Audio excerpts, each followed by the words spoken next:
Ito po, for me, ay napakagandang paksa, napakahalagang paksa. Sapagkat ang pananalangin po ang isa sa napakalaking pagpapala.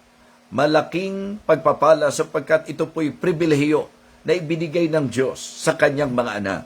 Kung maaalala niyo po, nung kanya pong kausapin ang mga disipulo tungkol po doon sa nag-approach sa kanya, na nagsabi sa kanya, Lord, teach us to pray, as also John taught his disciples. Sabi niya, turuan mo kaming mag-pray, Panginoon. And you know, ang Panginoon ang nagturo sa kanila at nagsabi sa kanila, at dito po natin makikita sa Luke chapter 11 in particular, yung pong model, yung pong pattern ng tinatawag nating prayer. At ang unang-una doon, when you pray, say, Our Father. So, makikita nyo po that in the Bible, it is very clear, it was clearly stated na talagang ang prayer po dinesign for God's children. And it is not right to think that all people are God's children. No. Hindi po lahat ng tao anak ng Diyos. Ang anak ng Diyos po, walang iba kundi ang ating Panginoong Hesukristo lamang. At tayo po mga kapatid, kung tayo po'y nanampalataya sa Kanya, katulad ng mga nag-profess kahapon na nanampalataya sila sa Panginoon. So, ang Biblia po nangako at nagdeklara na sa ating pananampalataya sa pamagitan ng ginawa nating pagtanggap sa Kanya, ang sabi po, John 1:12, but as many as receive Him, to them gave He power to become the sons of God, even to them that believe on His name. So, yun po ang napakalinaw na pagtuturo ng salita ng Diyos, na ang kalagayang magiging anak tayo ng Diyos ay mangyayari lamang kapag tayo po ay nanampalataya sa Kanya sa pamagitan ng ating pong pagtanggap sa ating Panginoong Jesucristo bilang tagapagligtas. So, yan po ay dapat maging klaro sa lahat. Jesus Christ is the only begotten Son of God, but doon sa moment na nagpasya tayo na manampalataya sa Kanya, ang sabi ng Bible, binigyan niya tayo ng karapatan na maging anak ng Diyos. Kaya naman, ang prayer, makikita niyong napaka-tinding privilege. Diba? Special privilege na ibinigay ng Panginoon sa kanyang mga anak. Doon sinabi niya, when you pray, say, Our Father. Is Romans chapter 8, verses 14 and 15. Maliwanag po doon. Di po ba? For as many as are led by the Spirit of God, they are the sons of God. For ye have not received the spirit of bondage again to fear, but ye have received the spirit of adoption, whereby we cry, Abba, Father. So, yun po ang isang bagay na gusto kong i-establish sa ating pong talakayin ngayong umagang ito. So, Kristiyano ka, ikaw ay isa sa privilege. Ikaw ay isa sa may privilege na talagang manalangin sapagkat ang panalangin ay disenyo ng Diyos para sa kanyang mga anak. Now, sa ating pong magiging pag-aaral, kasi ang encouragement ko po sa bawat isa, do not faint to pray. Actually, yung idea pong do not fail to pray, halos ganun din po. Wag tayong wawalang bahala, wag natin pong hayaan na tayo po ay matigil, mahinto, manglupaypay sa pananalangin. Mga kapatid, access po natin ito sa Diyos. Ang prayer po ay access natin sa Panginoon. Kaya napakaganda na ito po ay ating mabigyang pansin. Now, sa akin po magiging pagtalakay, gusto ko pong ipakita sa inyo na sa Bible po mga kapatid, sa Bible, ipinakita po na ang prayer ay sa paglalarawan po ng pagtawag.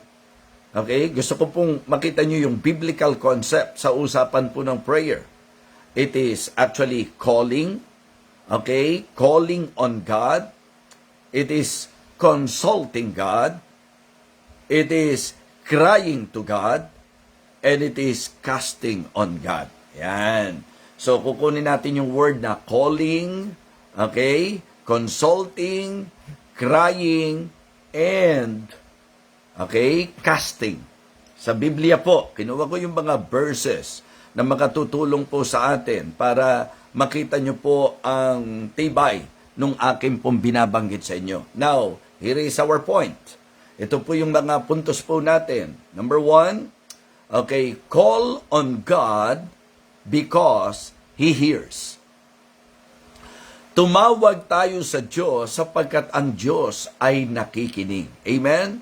Yes, it is an encouragement to know na ang Diyos po ay nakikinig sa mga tumatawag sa Kanya. So, kunin muna natin yung concept that prayer is calling on God.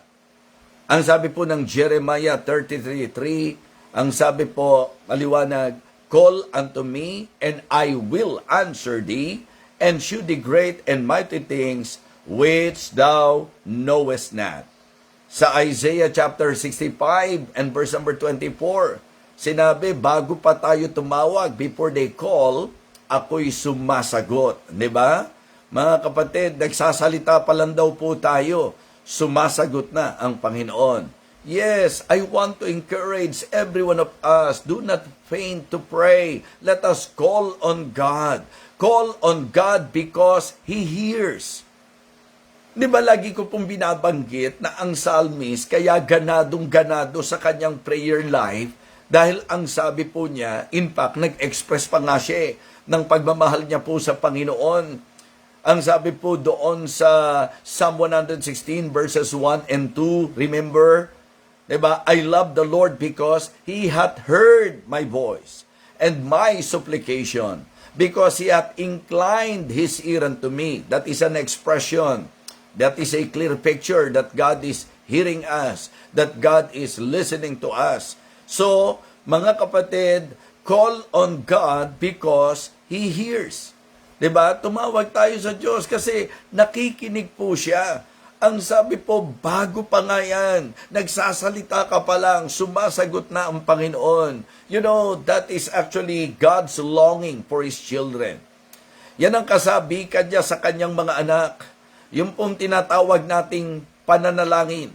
Yung tayo po ay tumawag sa Kanya. So, napaka-importante po na ito ay ating pong maunawaan. Importante po na ito ay ating matutunan na ang tayo po ay lagit-lagi tumawag sa ating Panginoon. Di po ba?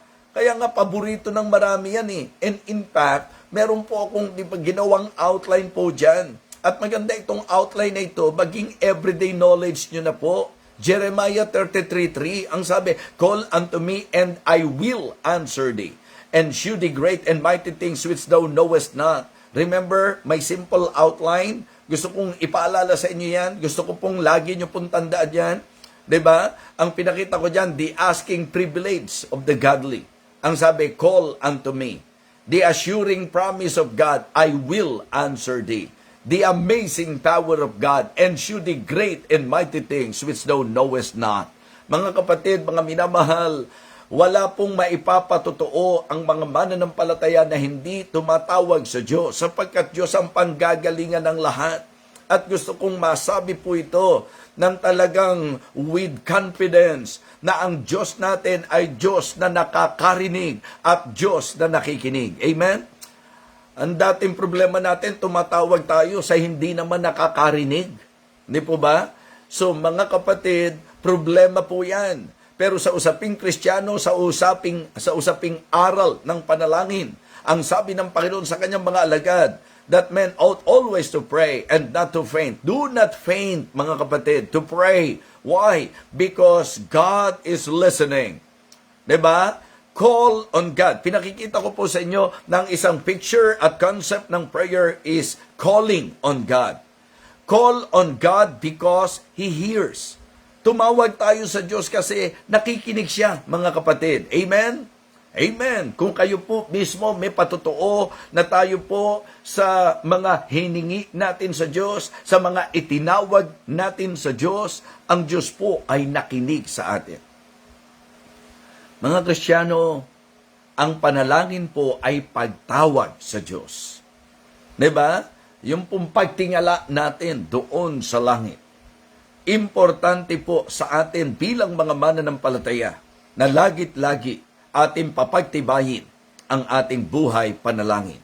So, ang unang puntos natin sa encouragement that do not faint to pray, call on God because He hears. Okay? Pangalawa po, mga kapatid, consult God because He helps. Diba? Kumonsulta tayo sa Diyos kasi siya makatutulong sa atin. Actually, He guides. Diba? So, siya po ang gagabay sa atin. Kaya huwag kang hahakbang nang hindi ka kumonsulta. I mean, huwag kang gagawa ng anumang desisyon na hindi mo na ipag-pray. Don't you ever make any decision without you consulting God first. We need to consult the Lord. At yan po ang isang concept ng prayer, consulting God. Diba? Yung konsultahin mo ang Panginoon. Ang Proverbs 3, 5, and 6 ay kabisado ng marami. But let me tell you this, I believe, isa sa failure ng marami ay ang application ng Proverbs chapter 3, verses 5 and 6. Ano po ba sinasabi ng Proverbs chapter 3 verses 5 and 6? Trust in the Lord with all thine heart and lean not unto thine own understanding. In all thy ways acknowledge Him, and He shall direct thy path. Malinaw po na ang sinasabi ni King Solomon, bago ka humakbang, konsultahin mo muna ang Diyos. Mga kapatid, it is always good to be guided. Tutulungan ka ng Panginoon. Amen? Pag sa Kanya ka kumonsulta, mga kapatid, pag Diyos ang nilapitan mo, sa Kanya ka kumonsulta, tutulungan ka ng Panginoon. Alam po natin yan. That is basically the idea nung isa sa pinag-aralan natin. When the psalmist said, I will lift up mine eyes unto the hills, from whence cometh my help. Amen? My help cometh from the Lord, which made heaven and earth. So, consulting God. Diba? Higit kanino pa man, ang Diyos ang dapat konsultahin natin sa bawat hakbang na gagawin natin, sa bawat desisyon na pagpapasyahan po natin. Do not right away decide. Diba? Consult God first.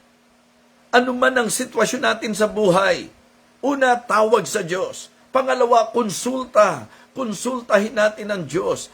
Let us approach God. Let us approach the throne of God's grace. Tingala tayo sa langit. Hingi tayo ng gabay sa Kanya. Lord, kailangan ko pong gumawa ng desisyon. Gabayan mo po ako. Tulungan mo po ako sa tamang desisyon na gagawin ko. Amen?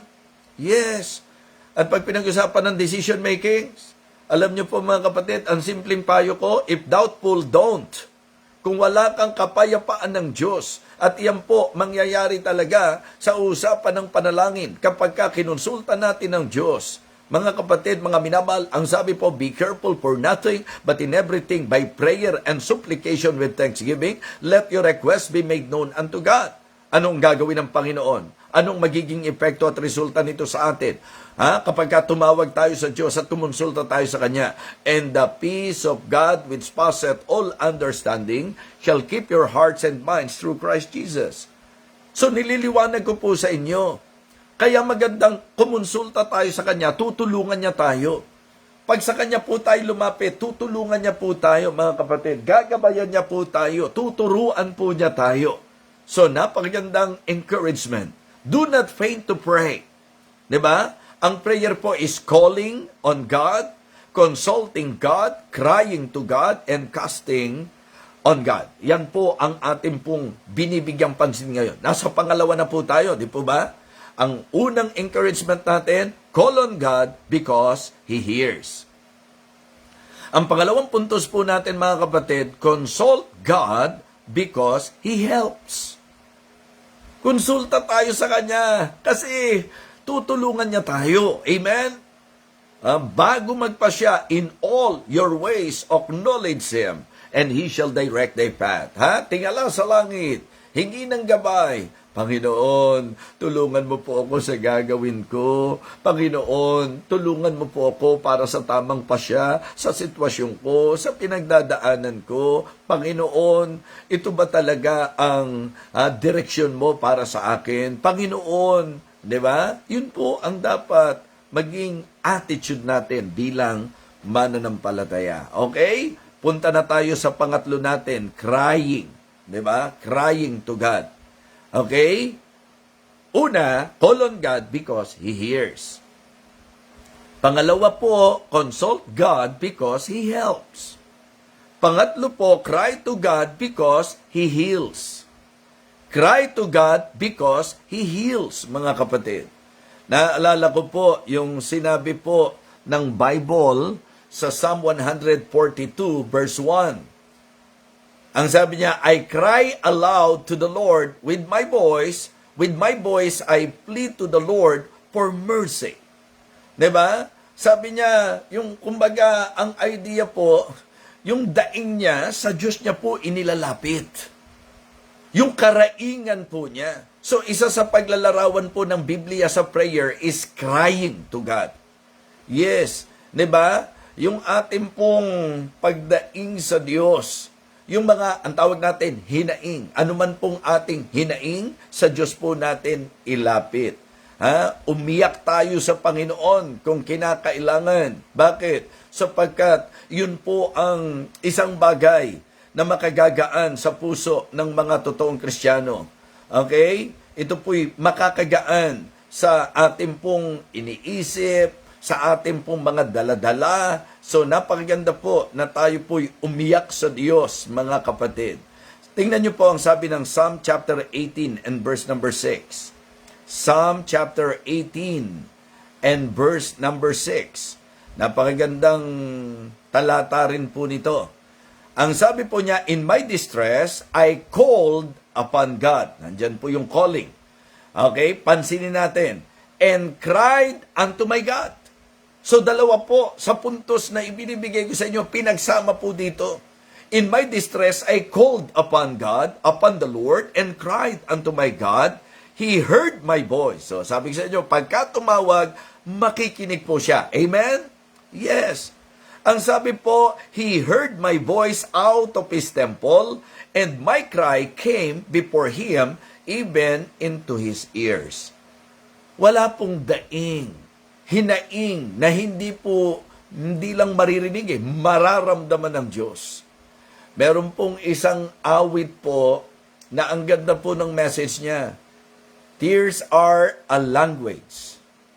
Diba? God understands.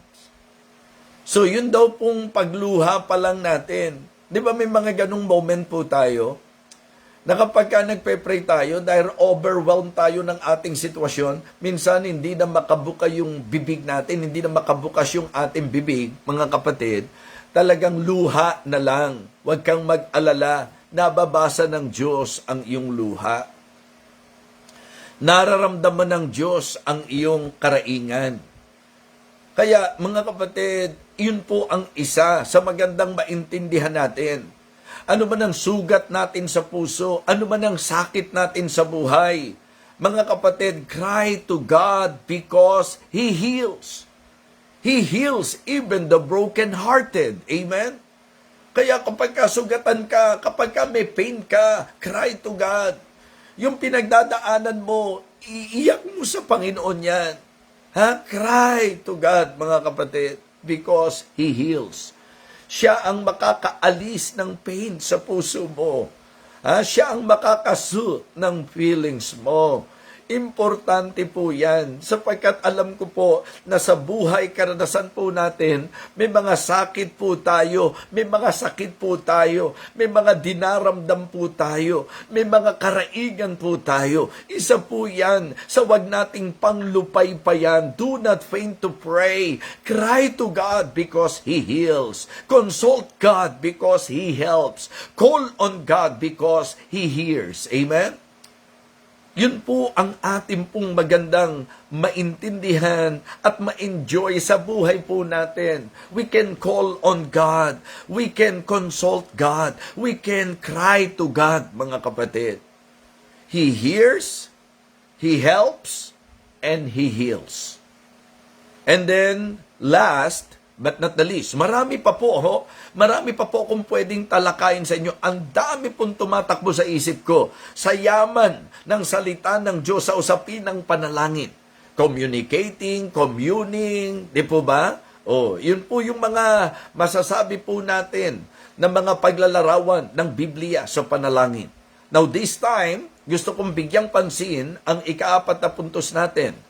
Cast on God because He holds. Cast on God. Yung idea po, yung paglalagak, pagtitiwala. Okay? Ito po ay po pwedeng sa idea po ng resting, diba? Releasing, resting, and relying. Ayan. Nakabuo tayo ha. Magandang puntos po ito. Sa usapan ng, siguro po, kunin muna natin. Yung pong idea po nung cast on the Lord. Sa context po tayo, 1 Peter 5:7. Casting all your care upon Him, for He careth for you. Na ilagak ninyo ang lahat ng inyong kabalisahan sa Diyos, sa Kanya, sapagkat ipinagmamalasakit niya tayo. So, yan po ang sabi dito sa 1 Peter chapter 5 and verse number 7. Okay, 1 Peter chapter 5 verse 7, casting all your care upon Him, for He careth for you. So, isa pa sa paglalarawan at diwang hatid ng Biblia sa atin sa usapin ng panalangin, ito po ay casting all our care on the Lord. So, cast on God because He holds. Siya yung nakaalalay sa iyo. Okay? Siya yung tatangan sa iyo. Ano mang kabigatan yan, ilagak natin sa Panginoon, mga kapatid. Siyempre po, simple illustration. Bigat na bigat ka, ipinasa mo, inilagak mo, itiniwala mo, dinawala sa iyo yung bigat. Di po ba? So, yun po ang best way para tayo po'y mag-aangan. Bigat na tayo, ba't pilit pa nating binibitbit? Ba't pilit pa po nating dinadala? Okay? Mga kapatid, the best thing to do kapag ka nakakaramdam tayo ng bigat ay ang maglaga kaagad sa Panginoon. Na inyong ilagak sa Diyos, sa Kanya ang lahat ng inyong kabalisahan sapagkat kayo'y ipinagmamalasakit niya. So dito po sa idea ng cast on God, yung casting all our care on God, dito po ang gusto kong bigyang pansin natin, the concept is about releasing. Releasing, pakawalan mo. Nagsisikip na dibdib mo bigat na bigat ka na Diba? Galit sa puso mo, mag-pray ka. Ilagak mo sa Diyos yan. Diba? Yung mga problema, yung mga sunod-sunod na problema na dumarating sa buhay mo, wag mong ipunin. Ilagak mo sa Diyos yan. Mga kapatid, mga minamahal, malinaw po yan. Ang gandang kombinasyon ng Philippians 4:6 at nung 1 Peter 5:7. Ang sabi sa Philippians 4:6, okay, be careful for nothing, but in everything by prayer and supplication with thanksgiving. Ano ang sabi po? Let your requests be made known unto God. Ibig sabihin, itawag mo sa Diyos yan. Ibig sabihin, ikonsulta mo sa Diyos yan. Ang ibig sabihin, iiyak mo sa Diyos yan. Idaing mo sa Diyos yan. Okay? Ang ibig sabihin, mga kapatid, ilagak mo sa Diyos yan. So, ang idea po ng casting on God, casting all our care on God is releasing. Releasing, mga kapatid. Diba? Siyempre po, yun din yung idea nung Psalm 37, verse 4, commit thy ways unto the Lord, trust also in Him. Amen? So, atin daw pong i-commit ang ating lakad sa Panginoon. So, ang idea po is releasing. Ang idea po, mga kapatid, is resting. Siguro po, tingnan natin yung talata para mas ma-appreciate po ng bawat isa. Alright? So, parang nakalimutan ko, lalakad na ako. Ano po? Kailangan ko pong umalis ngayon. So, pero sayang po Tingnan natin to Sabi po ng Psalm 37. Ayan. Ito, ang ganda rin po nito Basahin ko po mula verse 1 para ma-enjoy nyo. Fret not thyself because of evildoers, neither be thou envious against the workers of iniquity. For they shall soon be cut down like grass and wither as the green herb. Ang sabi ng verse number 3, trust in the Lord and do good. Okay, so shalt thou dwell in the land, and verily thou shalt be fed. Delight thyself also in the Lord, and He shall give thee the desires of thine heart. Okay? Sasagutin ka niya. Ibibigay niya ang mga nasain ng puso mo. Okay? Sa verse number 5, commit thy way unto the Lord, trust also in Him, and He shall bring it to pass. And He shall bring forth thy righteousness as the light, and thy judgment as the noonday. Listen, verse number 7, rest in the Lord, and wait patiently for Him. Fret not thyself because of him who prospereth in his way, because of the man who bringeth wicked devices to pass. Mga kapatid, gusto ko po ng passage na ito. Ang akin pong binibigyan din sa inyo is the concept and the idea of casting on God, casting on Him. Because He holds, di po ba? So, ito po ay sa idea ng releasing, sa idea po ng resting. Diba? Bigat na bigat ka na, pakawalan mo na. And then, pahingahin mo na ang isip mo. Diba? Medyo papanatagin mo ang isip mo. Bakit ba tayo magdudwell doon sa mga pumapagod sa atin? Ba't ba tayo nagdudwell doon sa mga nagbibigay ng bigat talaga sa atin? Mga kapatid, the best thing to do every time na meron kang mga sitwasyon, ilagak mo sa Diyos. May mga problema, ilagak sa Diyos. May mga isipin, ilagak sa Diyos. And the peace of God which passeth all understanding shall keep your hearts and minds through Christ Jesus. Knowing that God cares, yan po ay nakakaaliw sa ating pong mga puso. Amen? Very encouraging po ito. So, cast on God. Okay? Cast on God because He holds. Pagod ka na eh. Gulo-gulo na isip mo eh. Kung ano-ano na nga ang naiisip natin, di po ba? Bakit mananatili po tayong ganyan? Kung bigat na ang kalooban mo, kung talagang nasasaktan ka na, kung talagang pagod na isip mo, di magpahinga. Sa paanong paraan? By releasing. Di po ba? Pakawalan mo na yan. Yung bigat sa isip mo. Yung bigat sa kalooban mo. Yung bigat sa puso mo. Alisin mo na yung galit na yan. Alisin mo na yung kapaitan na yan. Alisin mo na yung pagkabalisa at pag-aalala sa mga bagay-bagay. Meron tayong pribilehiyo. Ang gusto lang ng Diyos, manalangin ka lagi at huwag kang manlupaypay. Call on Him, consult Him, cry to Him, and cast on Him. All our burdens. Cast on God because He holds. Releasing. Resting. At para mangyari talaga yan, relying. Relying. Rest in the Lord. Trust also in Him. And He shall bring it to pass. Magpahingalay tayo, magpahinga tayo sa Panginoon. Sumandig tayo sa Kanya. Lalagpas yan, makakaraos yan, mapagtatagumpayan mo yan. Yan po ang mensahe ng Panginoon. So, don't or do not faint to pray. Actually, as I listened to the message yesterday, sabi ko magandang concept do not fail to pray. Wag mong, sabi nga ng Biblia, itrato natin dapat na kasalanan kapag tayo po ay tumigil sa pananalangin. Sapagkat ang panalangin po'y makadiyos, ang panalangin po'y mabuti, at sa Kanya na nakakaalam ng mabuti at hindi niya ginagawa, kasalanan ito. Pero alam niyo po mga kapatid, ang hindi mo pananalangin ay napakalaking disadvantage sa bahagi po natin. So it is good to somehow discipline ourselves and develop ourselves, mga kapatid, our prayer life. I-develop po natin yan. Let us always call on God, consult God, cry to God, and cast on God. Yun po ang pinakamagandang magagawa natin.